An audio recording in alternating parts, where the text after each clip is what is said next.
Como você enxerga o conceito de internet nos dias de hoje? Imagino que seja de uma forma simples, natural e quase sincronizada com a sua vida. Não conseguimos mais imaginar um mundo leigo em relação a essa rede que nos cerca e nos enche com todo tipo de informação. E isso também reflete, de alguma forma, nas produções literárias contemporâneas, que costumam apresentar as tecnologias como algo comum aos leitores. A internet, os celulares e computadores já são de conhecimento destes consumidores, principalmente os mais jovens, que cresceram rodeados pela constante evolução tecnológica e sua representação não só na literatura, mas também no audiovisual, como novelas e seriados.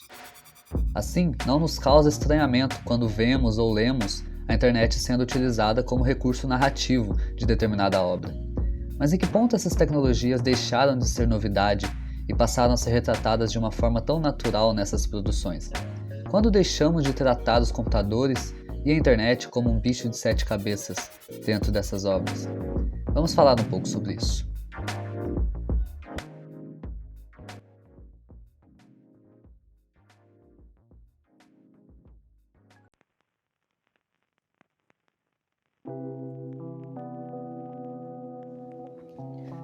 Talvez essa não seja uma resposta tão fácil assim de ser respondida, mas podemos encontrar algumas pistas que nos ajudam em histórias infantis. O público, que hoje está completamente familiarizado com a internet e com a tecnologia retratadas, em algum momento não esteve. E é aí que entra um dos principais responsáveis pela formação de leitores no Brasil, Maurício de Souza. Na edição número 388 da Magali, ano de 2005, a história Gato Zoado na Tal Internet, estrelada pelo gato Mingau, abre a revistinha com um olhar diacrônico a respeito do conhecimento sobre a internet na época e os tipos de mal-entendidos que uma pessoa leiga no assunto, representada pelo gatinho Mingau, pode acabar cometendo em uma sociedade cada vez mais conectada.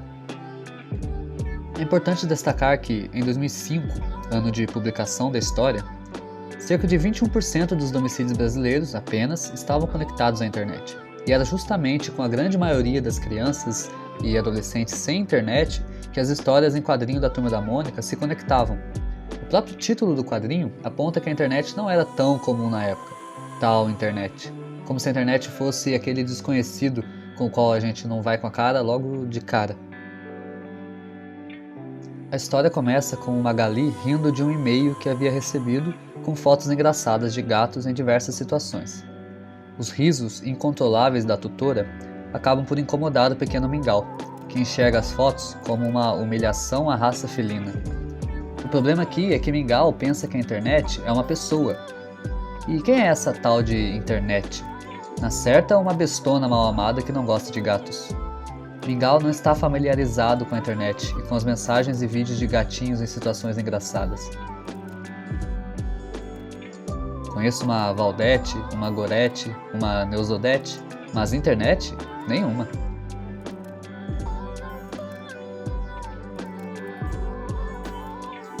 A partir desse momento, Mingau sai em busca de seu objetivo: se vingar dessa tal de internet que está zoando os gatos por aí.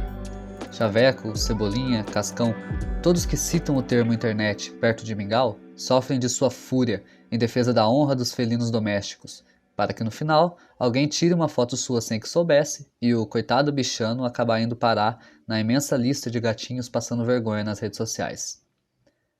A única coisa que descobri é que essa tal de internet é muito vingativa. Ler essa historinha em 2024 é um pouco nostálgico.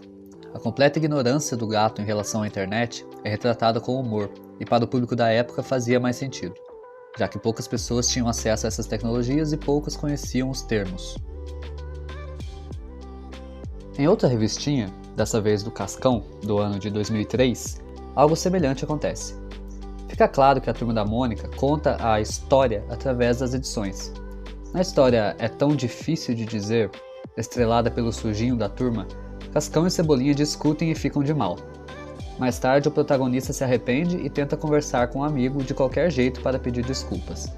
Assim, Cascão vai ao computador da família para enviar um e-mail para Cebolinha. Já sei, quando a gente não consegue falar, a melhor coisa a fazer é escrever. Vou mandar um e-mail para o Cebolinha. Interessante observar que, neste quadrinho da última fala, o termo e-mail aparece com um asterisco e na parte de baixo a explicação mensagem pelo computador. Como se o conceito de e-mail fosse tão distante do cenário daqueles personagens no tempo em que retrata, que fosse necessária uma explicação por meio de uma nota de rodapé. Um retrato de uma época sem um grande conhecimento da internet pelo público em geral, em que termos tão comuns ao nosso dia a dia precisavam ser explicados dessa maneira.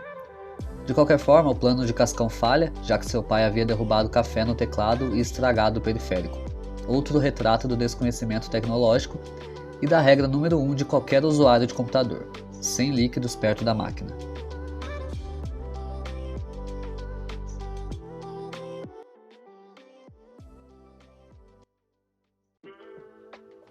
A internet está completamente inserida em nosso cotidiano, e sem ela, muitas das tarefas consideradas simples nos dias de hoje seriam impossíveis.